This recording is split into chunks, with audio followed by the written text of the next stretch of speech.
নেপালের মতো একটা নিম্নমানের দেশের লোকেরাও আমাদের দেশের মিডিয়াকে চর থাপ্পড় মেরে দেশ থেকে বাইরে তাড়িয়ে দিচ্ছে।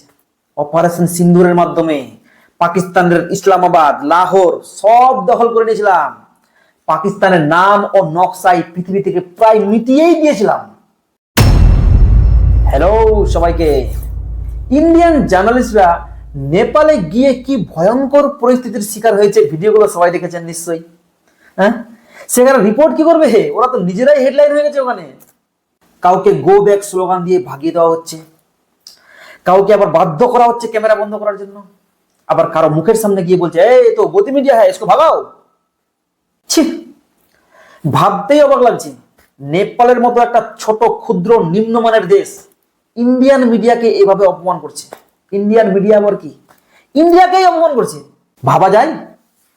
পুলিশের সামনেও এই সিচুয়েশন কন্ট্রোলের বাইরে চলে যাচ্ছিল। রিপোর্টাররা রিপোর্ট কি করবে? পালিয়ে বাড়িতে আসতে পারলেই বাঁচে। ইন্ডিয়ান মিডিয়াকে দেখে নেপালিদের এত রাগ কিসের? কারণ হচ্ছে তারা আমাদের প্রতিবেশী দেশ। আমাদের দেশ সম্পর্কে তারা সবকিছুই শুনছে, জানছে। আর আমাদের দেশে এই মিডিয়া, এই গদি মিডিয়া কি রোল প্লে করছে তারা সব কিছুই জেনে বসে আছে। এই কয়েক মাস আগেই তো এই গদি মিডিয়ার বদৌলতে অপারেশন সিন্দুরের মাধ্যমে পাকিস্তানের ইসলামাবাদ, লাহোর সব দখল করে নিয়েছিলাম। পাকিস্তানের নাম ও নকশাই পৃথিবী থেকে প্রায় মিটিয়েই দিয়েছিলাম। সে তো সকালে উঠে রবিশ কুমারের নিউজ দেখে জানতে পারলাম এগুলো নাকি সব ফেক নিউজ। কেমন লাগে বলুন তো? আর এই সমস্ত ফেক নিউজগুলো কারা ছড়াচ্ছে বলুন তো?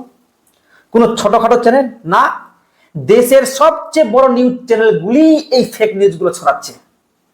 আমি নাম বলছি না, নাম সবাই জানে।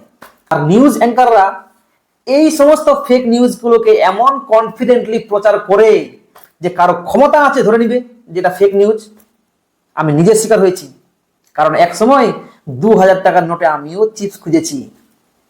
আর এই সব কিছুর জন্যই ইন্ডিয়ান মিডিয়ার ক্রেডিবিলিটি এতটাই নিচে নেমে গেছে যে নেপালের মতো একটা নিম্নমানের দেশের লোকেরাও আমাদের দেশের মিডিয়াকে চর থাপ্পড় মেরে দেশ থেকে বাইরে তাড়িয়ে দিচ্ছে। ওয়ার্ল্ড প্রেস ফ্রিডম ইন্ডেক্সে ইন্ডিয়ান মিডিয়ার র্যাঙ্কিং হচ্ছে 151। 180টা দেশের মধ্যে 180টা দেশের মধ্যে 151 নম্বরে আমাদের মিডিয়ার র্যাঙ্ক। ভেবে দেখুন একটু। এবার আপনি বিবেচনা করে বলুন তো, নেপালিরা যে আমাদের দেশের সাংবাদিকদের সঙ্গে এরকম ব্যবহারটা করলো, তাদের দিক থেকে ভাবুন ওরা কি ঠিক করেছে নাকি ভুল করেছে? কমেন্ট বক্সে অবশ্যই জানাবেন। আর আমার ভিডিওগুলো যদি পছন্দ হয় তাহলে আমার চ্যানেলকে অবশ্যই সাবস্ক্রাইব করে দিবেন।